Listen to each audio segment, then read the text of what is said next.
Okay, so I'm going to take the cardboard from the bottom,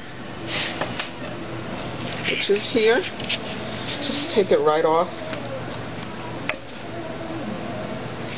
And then put the bottom of the cake, like so. With this method, all of the cake is covered in fondant.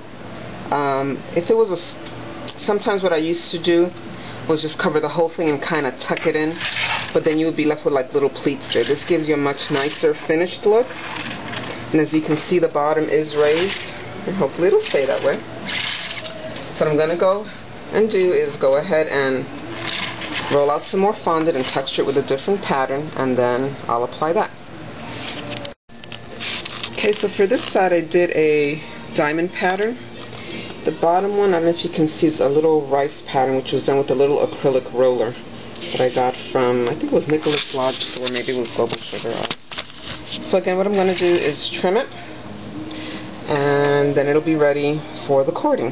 So I kind of feel where the bumping up of the bottom fondant is, and then I just go ahead and cut from there.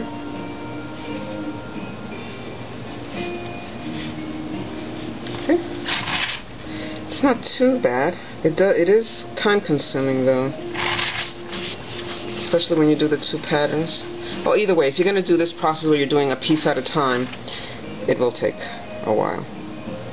But you're getting much neater kind of look than just tucking it under, which was what I was doing before.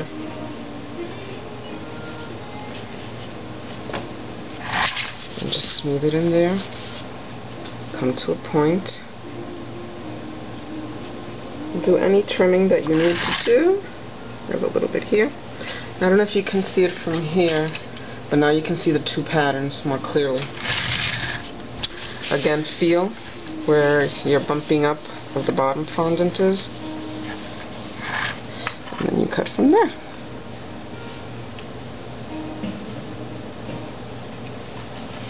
Peel, peel, peel, peel, peel. Okay? And if the gap is a little bigger, if it doesn't meet exactly, that's okay, because it will be covered with the cording. Okay? So no need to stress. Feel your way.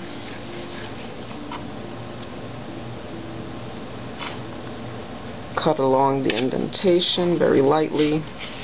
You don't want to cut into the cake, and then kind of get your little point there.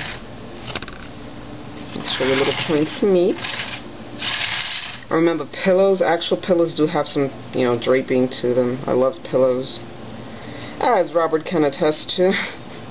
I drive him crazy with pillows. But he accepts me for who I am. Okay. Then the next step would be to do the cording, and what I'm going to use, is a silicone rope border that I got from First Impression Molds.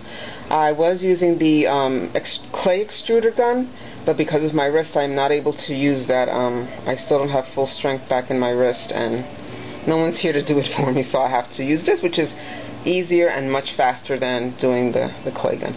So I will show you the final result. Okay, so here I've rolled out the fondant and put it in the mold. You do not need to grease the mold or anything like that. It's better if you use 50-50 paste. Here I've just used straight fondant. So basically all you do, if you can see that, is just bend it back, and then you can easily pop it out. Okay? So you guys can see that.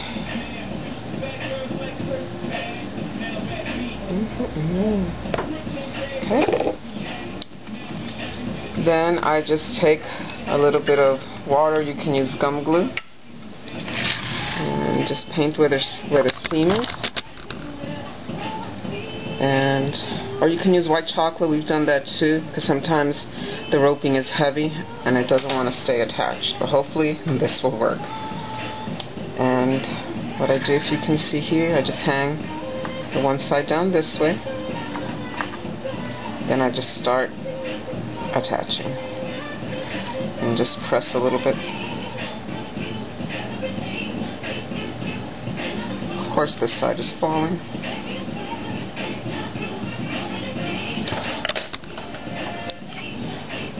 can just add a little more water, or gum glue, or white chocolate. Of course, Robert would want to use chocolate, but not me. And I leave a little bit of a drag, because what I will be doing is adding more. If you've seen my other pillowcakes, just adding more over here to make it look like a tassel. And then when I have done all 4 sides, I'll go back and paint it with a mixture of edible gold dust and vodka. Okay.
Here's the finished cake. Here's the crown that I did. Again, I did it in gum paste like in my previous video, and then I did little gum paste balls, let them dry, and attach them on top. You can use white chocolate, or I use just a little bit of hot glue because they're not going to eat it. And then I airbrushed it with a mixture of a little bit of airbrush yellow and then the Americolor gold sheen, and it gives it a nice gold color. So here's the finished product. It's good to be the king, because that's his favorite line from a Mel Brooks movie. And it's his birthday. And there was the rope border. So that is how you do a pillow cake. And as you can see here, what I was telling you, it is a little bit raised here. So it kind of gives it that nice look. Here too, not too much on this side, but you can see that it is a little raised and it has that pillow shape form. It is good to be the king. Thanks for watching.